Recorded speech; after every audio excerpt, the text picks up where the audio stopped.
vamos a mirar, primer libro de Samuel, capítulo 1, del verso 9 al 11, dice así, en el nombre de Jesús. Y se levantó Ana, muy bien, y se levantó Ana después de que hubo comido y bebido en Silo, y mientras el sacerdote Elí estaba sentado en una silla junto a un pilar del templo de Jehová, ella, escuche esto, con amargura de alma oró a Jehová y lloró abundantemente e hizo voto diciendo, Jehová de los ejércitos, si te dignares mirar a la aflicción de tu sierva y te acordares de mí y no te olvidares de tu sierva, sino que dieres a tu sierva un hijo varón, yo lo dedicaré a Jehová todos los días de su vida y no pasará navaja sobre su cabeza. Amén.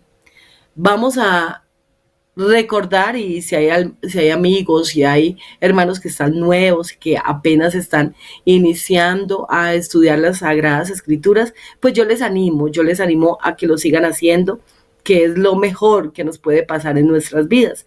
Pero vamos entonces hoy a recrearnos y vamos a mirar cómo esta familia, una familia que está compuesta por Elcana y también otra mujer que se llama Penina, y aquí está la que ama a Elcana, que es Ana. Tengo que decir que nadie puede amar a dos mujeres, ni ninguna mujer puede amar a dos hombres.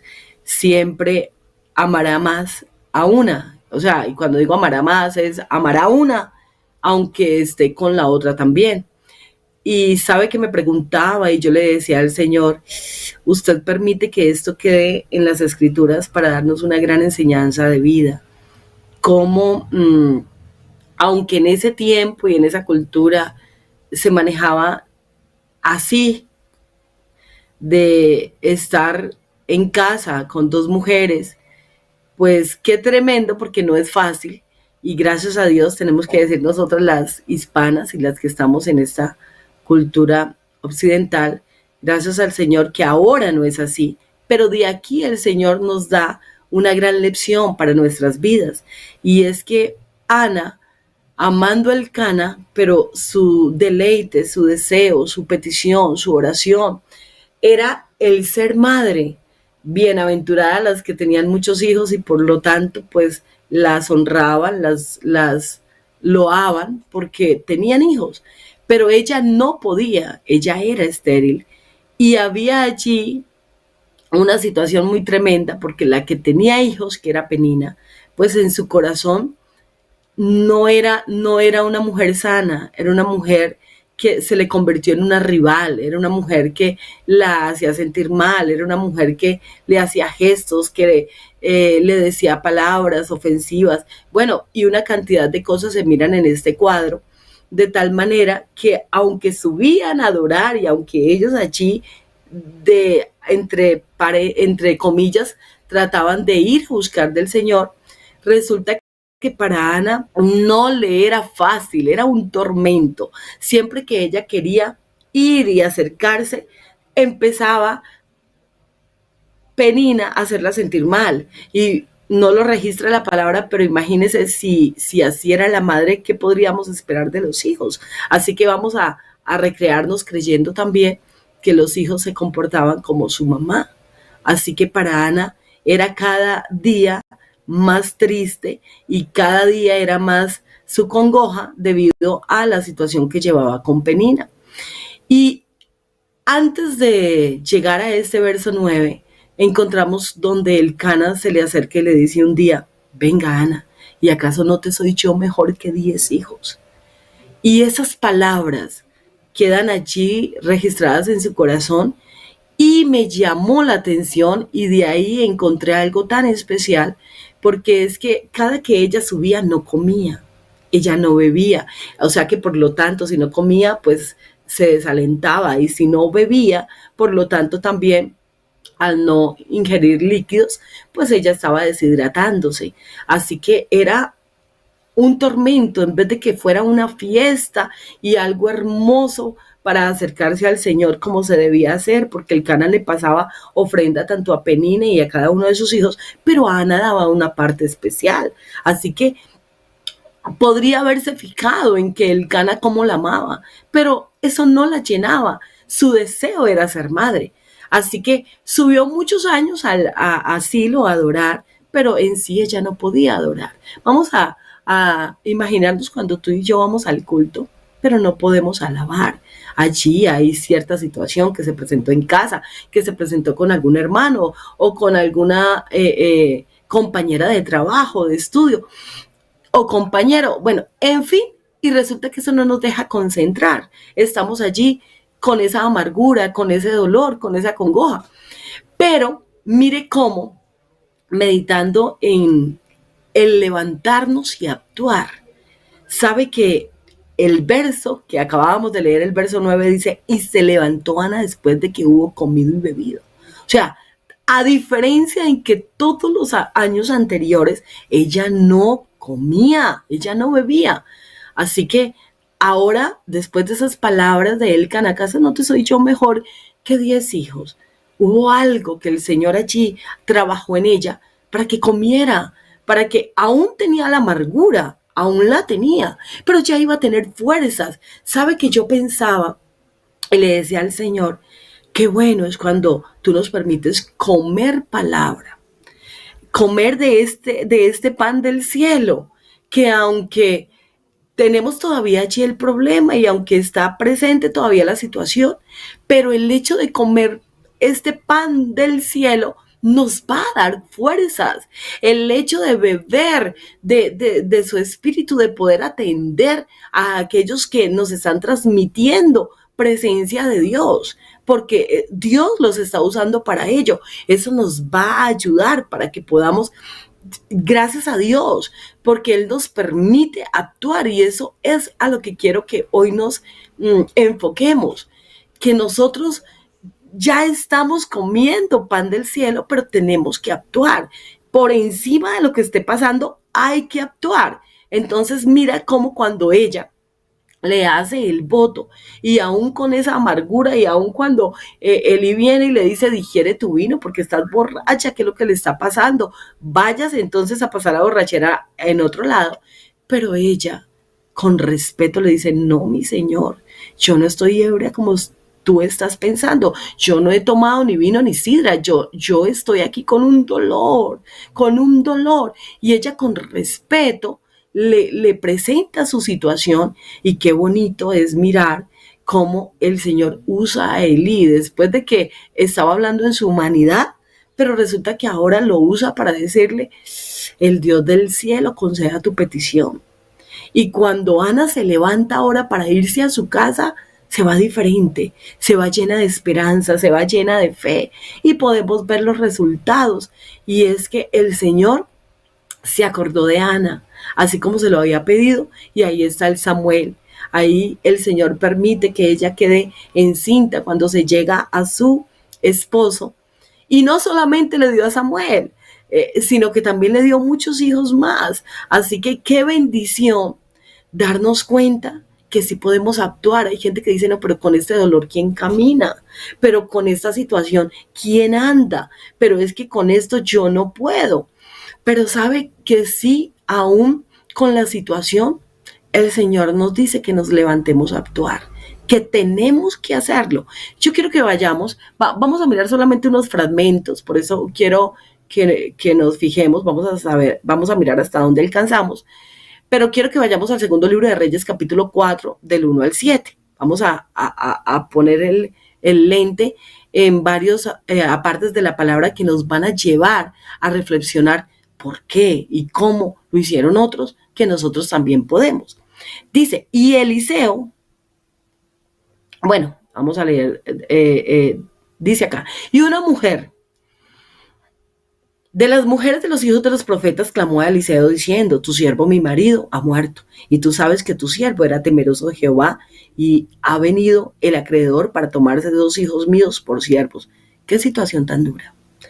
La que vimos antes no tenía hijos, esta los tiene y se los quieren quitar. O sea, cuadros tan difíciles. Dice, y Eliseo le dijo, ¿qué te haré yo? Declárame, ¿qué tienes en casa? Y ella dijo, tu sierva ninguna cosa tiene en casa.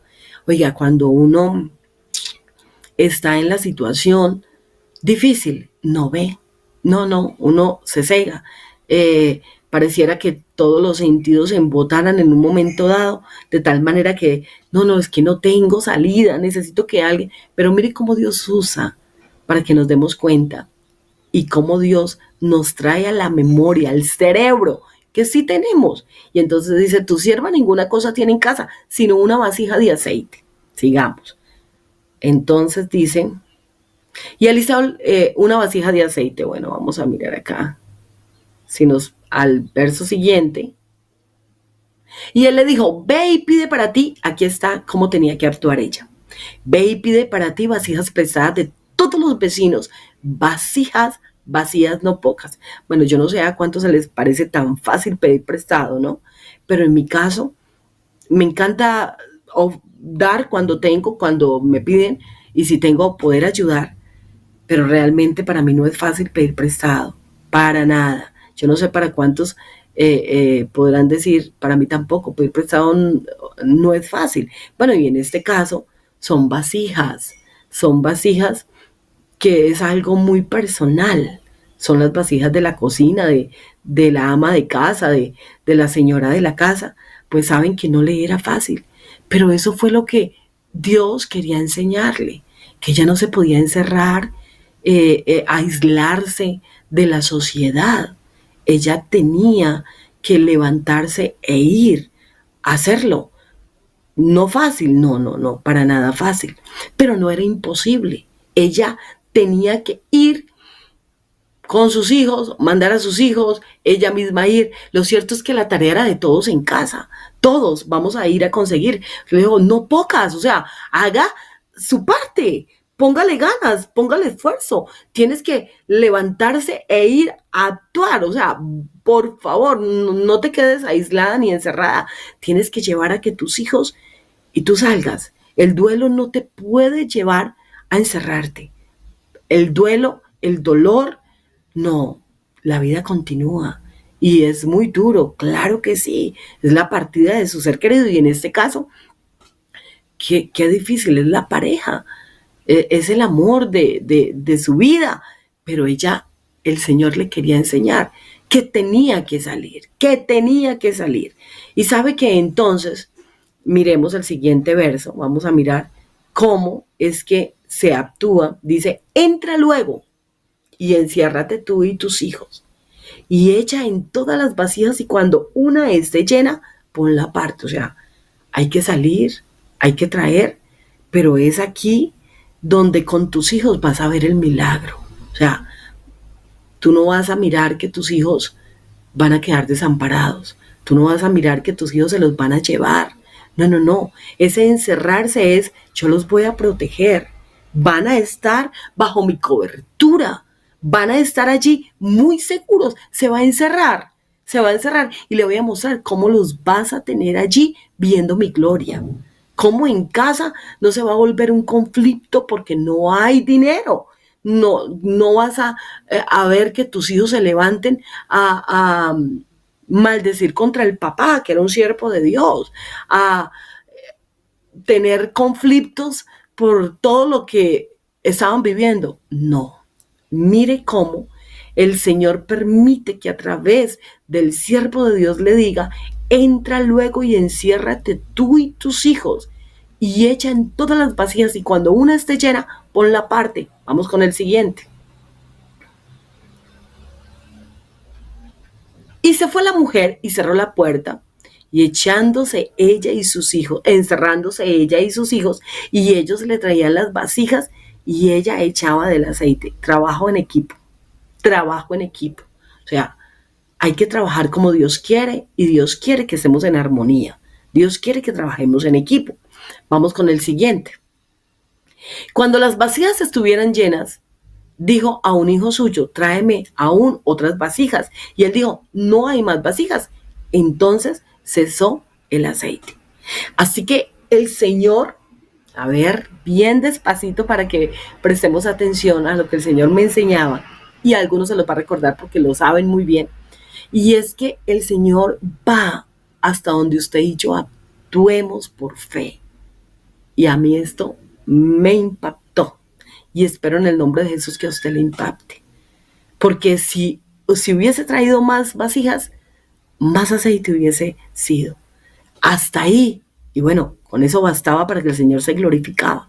Pero el trabajo que ellos hicieron, se ve ahora cómo el Señor hizo el milagro hasta donde ellos actuaron.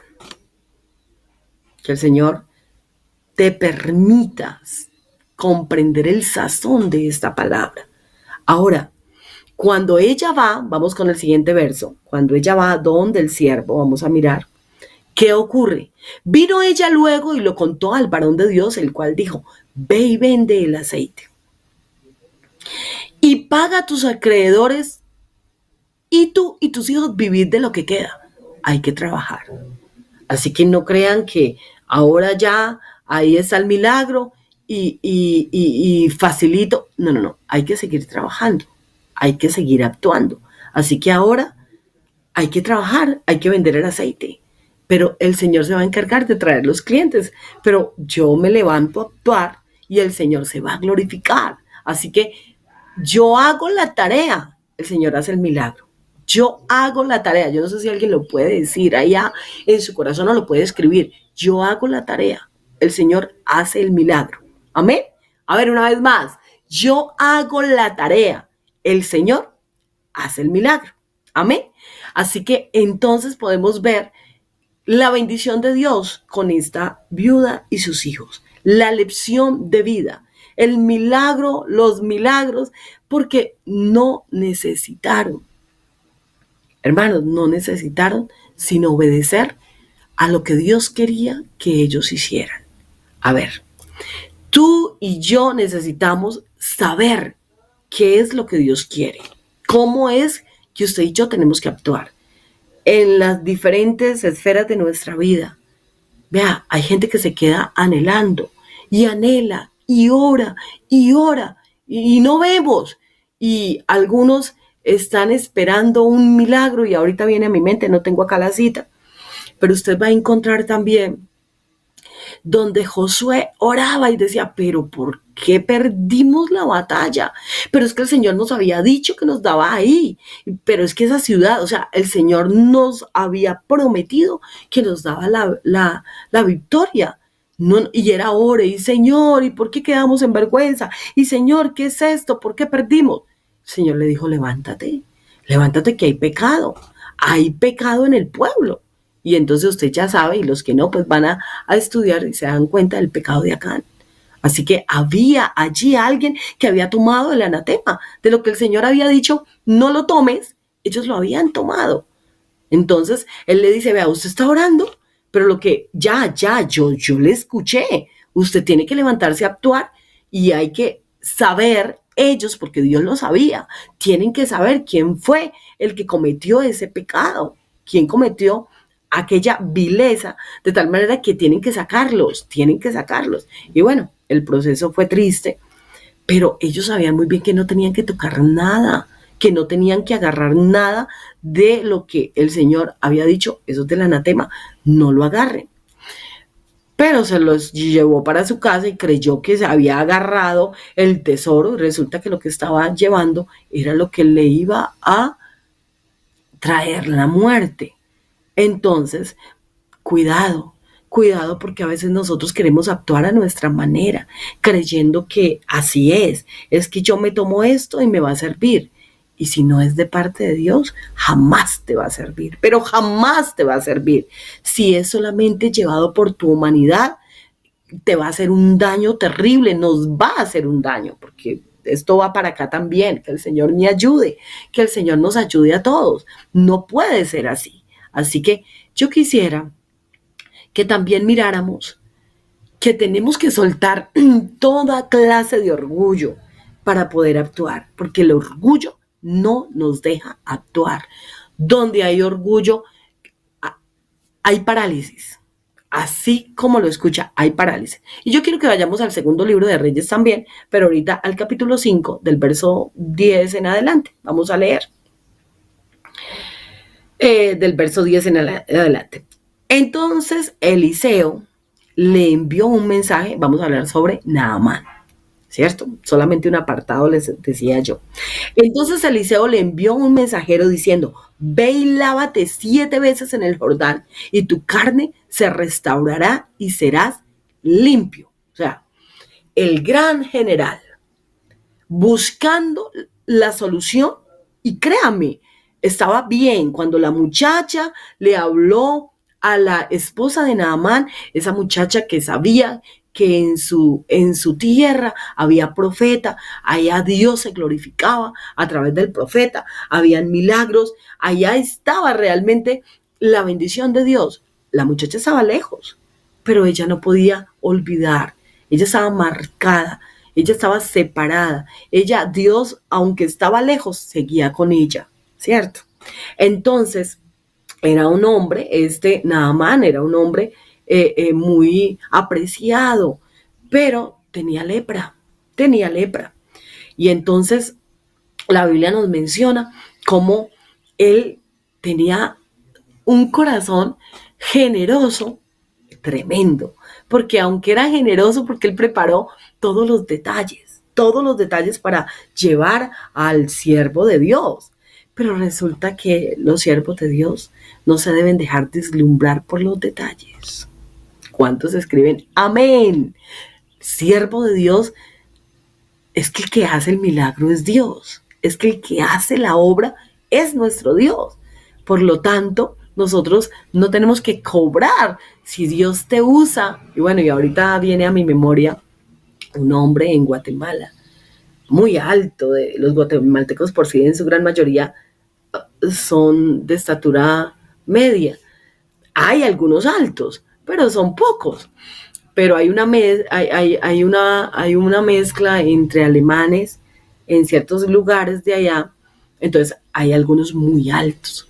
Y recuerdo que ese hombre era alto y predicaba y predicaba con, con ganas, con empuje. Lo hacía de una manera muy elocuente.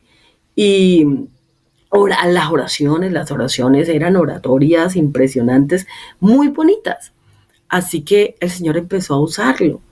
Pero a medida que Dios empezó a usarlo, su corazón se dañó. No le supo entregar la gloria a Dios, sino que él empezó a dejarse gloria para él y Dios no comparte su gloria con nadie. Así que él empezó a cobrar.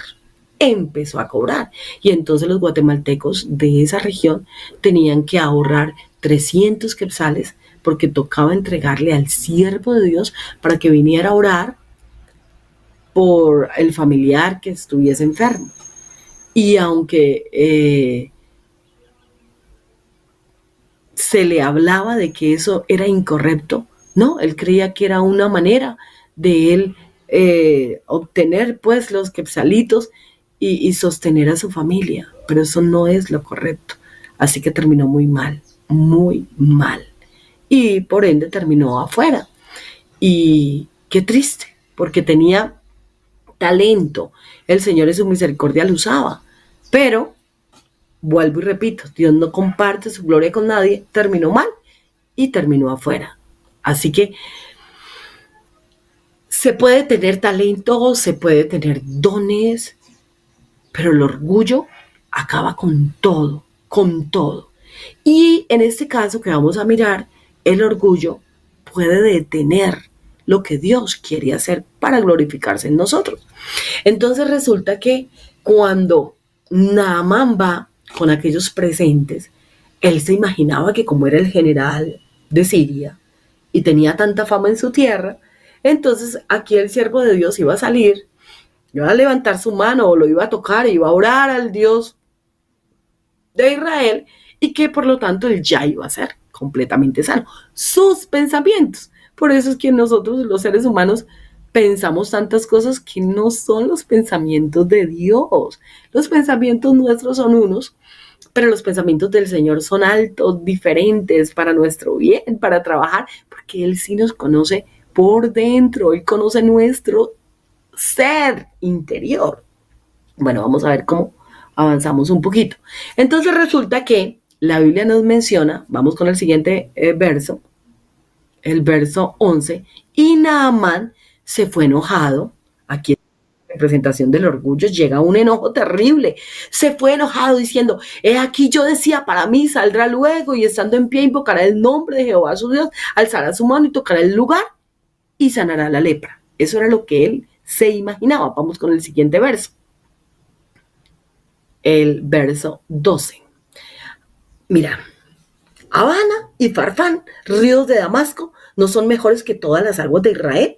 Si me lavase en ellos, ¿no seré también limpio? Y se volvió y se fue enojado. O sea, empezó a comparar.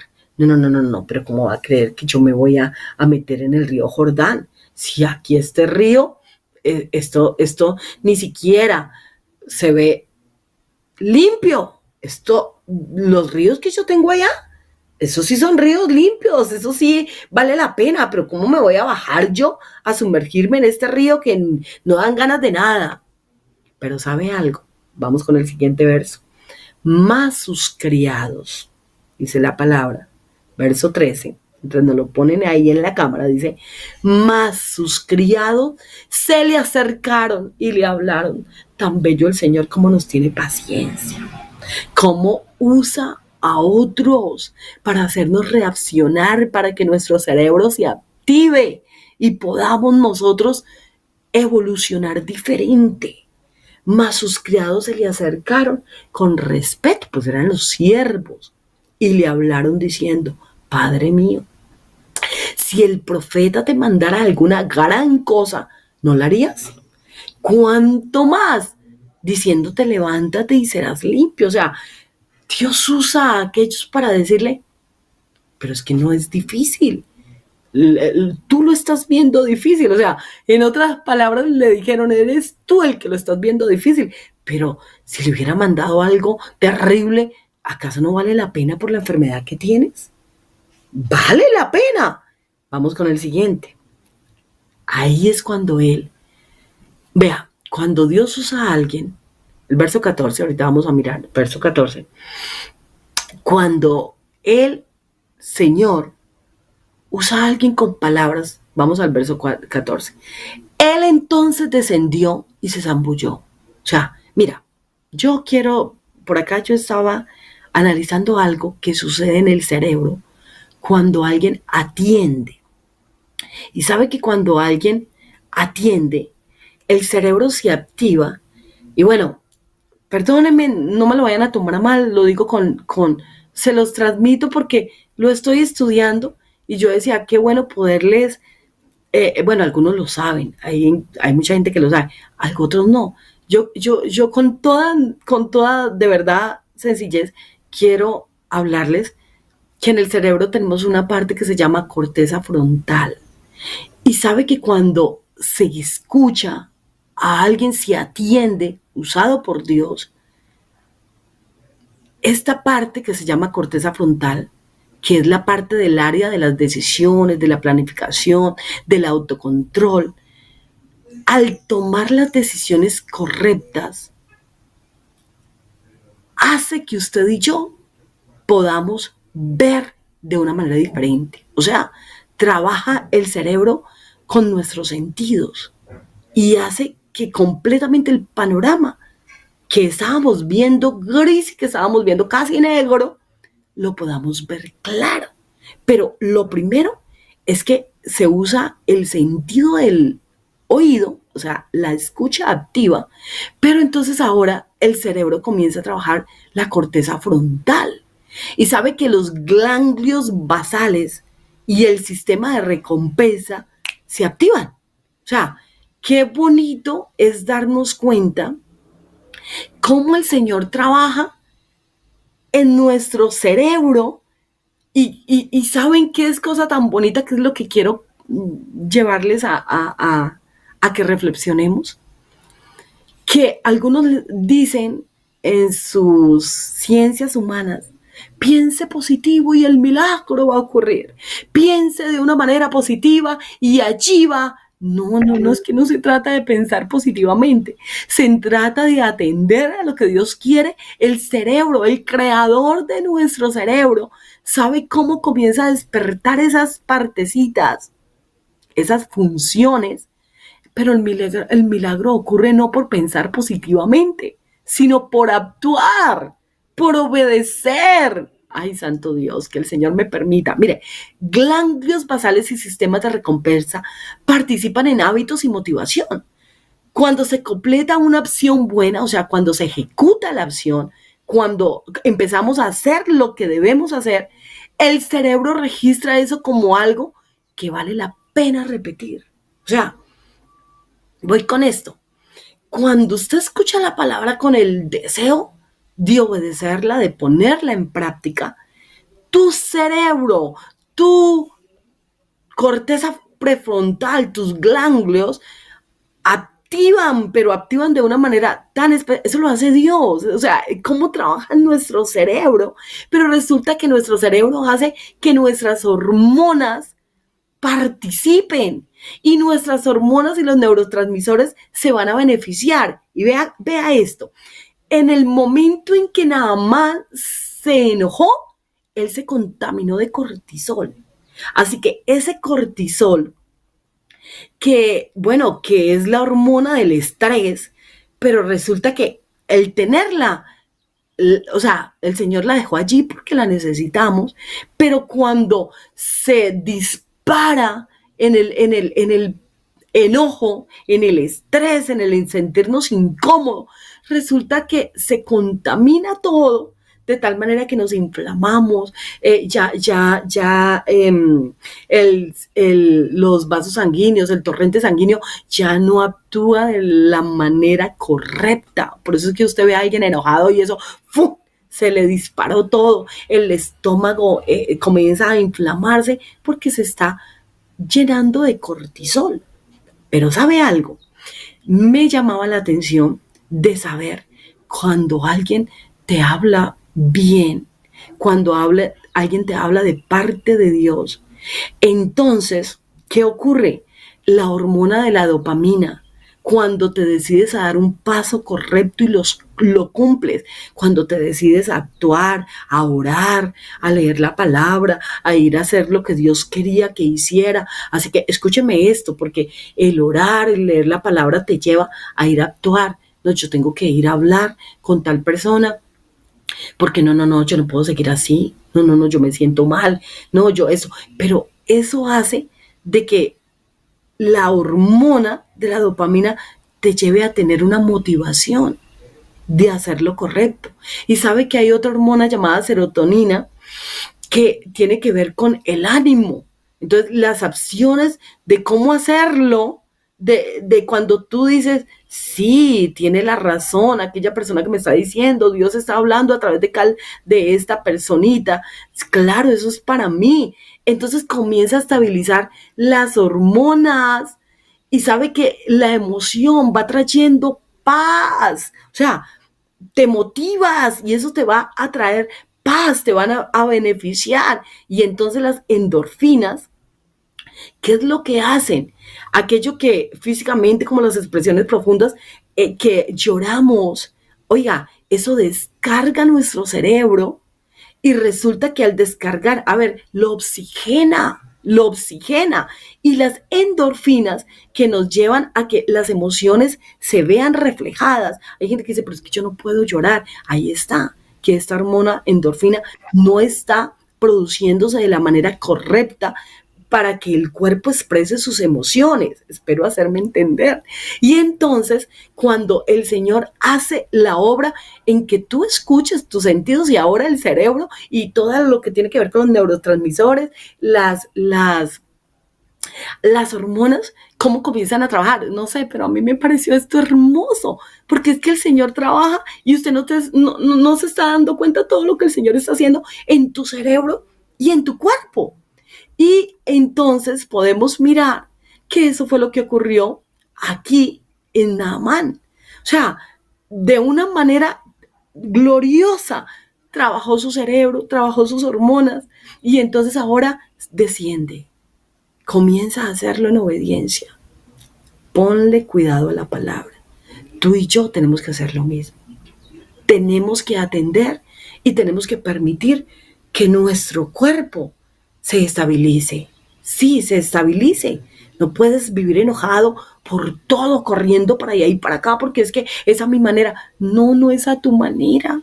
Esa es la manera de Dios. Y eso va para mí también. A veces con tantas cosas que hay que correr, que hay que hacer, y que entonces la casa, y que entonces tengo que salir, que los compromisos, que las tareas, y que esto. Pero venga, venga, un momentico. Tiene que parar, tienes que arrodillarte. A ver, o camina y habla con Dios. Permita que las hormonas se estabilicen. Deja que Dios te hable. Pon la Biblia en audio. Permita que el Señor se glorifique y estabilice tu cerebro, porque estás intoxicándose. Y de esa manera, ¿cómo vas a poder actuar?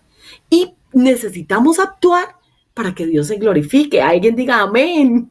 Necesitamos actuar para que el Señor se glorifique. Entonces, cuando Él comenzó a actuar, y mire, es un hábito, o sea, es que acá está completica, la palabra del Señor es hermosa y es completa. Mire, una vez, pero él salió, se sumergió y salió y todavía estaba con lepra. O sea, cómo el Señor le encanta que los hábitos nos lleven a la disciplina.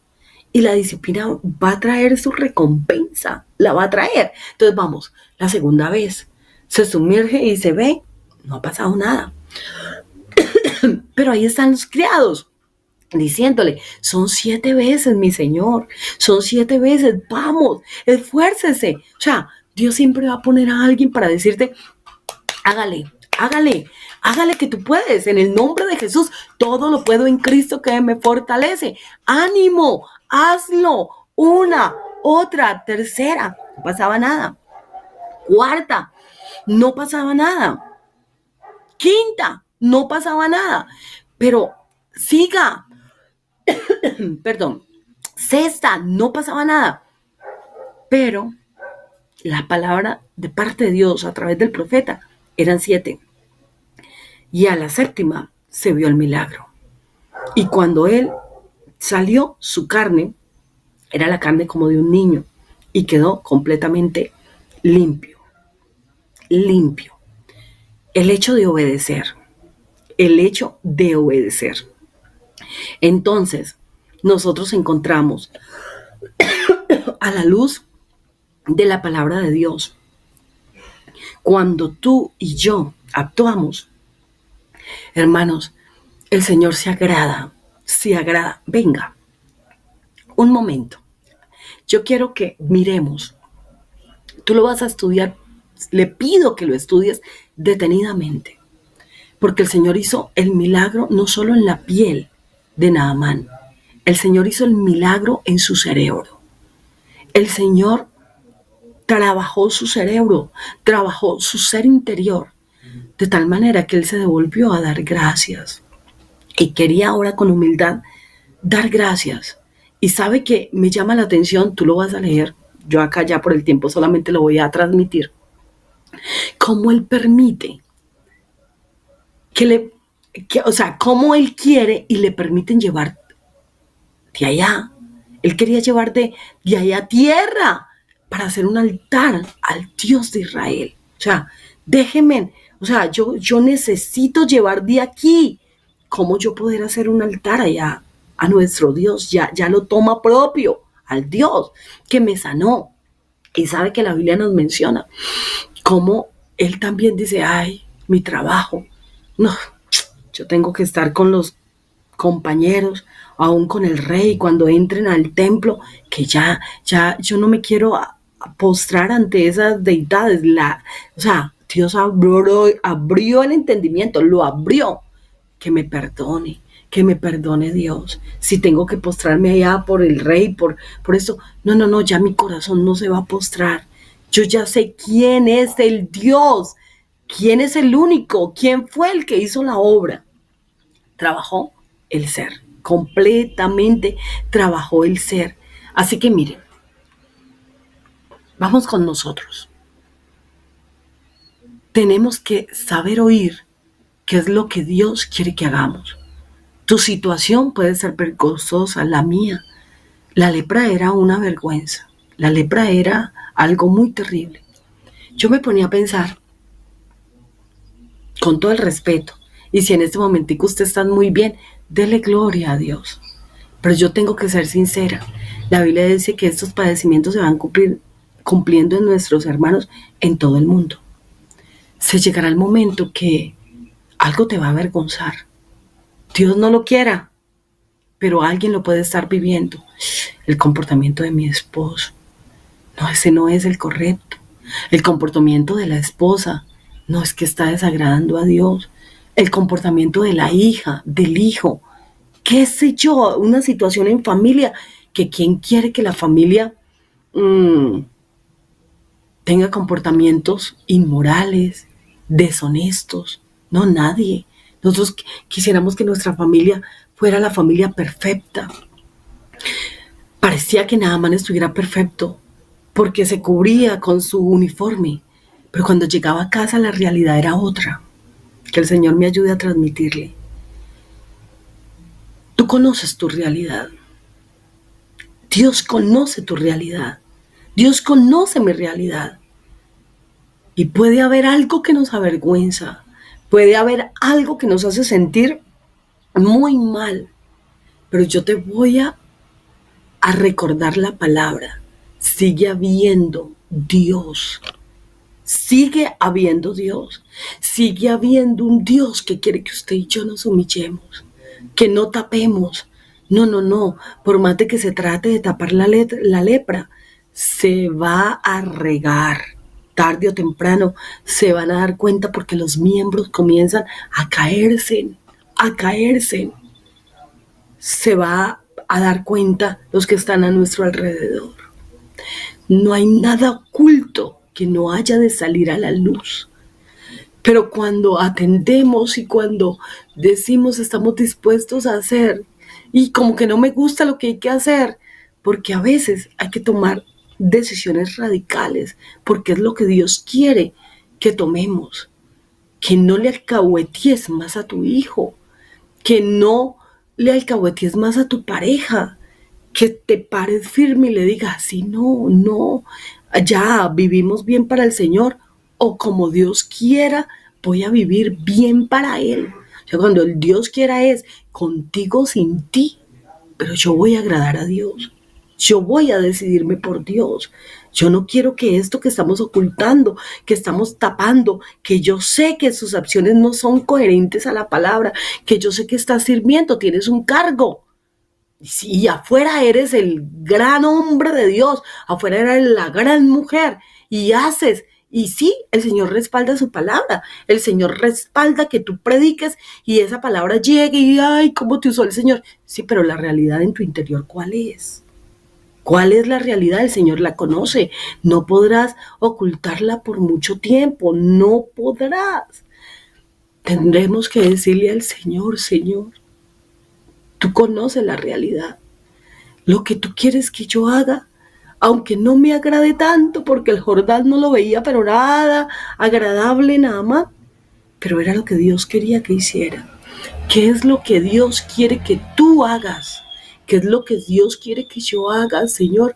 Por favor, actíveme el cerebro, ayúdeme a calmarme, porque quizás el problema me dispara el cortisol, bloquea mi cerebro, hace que yo no pueda ver, hace que yo no pueda comprender, no puedo. Pero yo voy a atender a tu palabra, me voy a calmar. Yo no puedo hacer el milagro, no, yo no puedo. Si Dios no obra en mi ser querido, yo no puedo. Si Él no decide por abrir la puerta de su corazón para que Dios entre, yo no puedo. Pero Dios sí, Dios puede hacer una obra para que aquella persona atienda a su palabra. Dios sí la puede hacer. Tu tarea y la mía es hacer lo que Dios quiere que hagamos, es hacerlo. Y vamos a tener que hacerlo. Y no creas que estás solo porque no. Habrá gente a tu alrededor que te va a decir, hazlo, hazlo. Vale la pena que lo hagas. Sí, que qué pena, que qué vergüenza. No te llenes de prejuicios. No importa lo que diga la gente. Habrá otra gente que te está apoyando. Y lo más hermoso y lo cabal, lo que es que Dios quiere que tú y yo lo hagamos. es que Dios quiere que lo hagamos. Habrá alguien allí diciendo, hermana, no tengo claro qué es lo que tengo que hacer. Solo comienza a oír palabra de Dios. Dios te va a hablar. Tú ya has orado y es momento de actuar. Así que necesitas saber qué es lo que Dios quiere que hagas. Hay situaciones duras, hay situaciones bochornosas, hay situaciones tan feas. Pero no se preocupe en el hecho de decir la gente. No, no, eso no te preocupe. Preocúpate por lo que Dios dice de ti.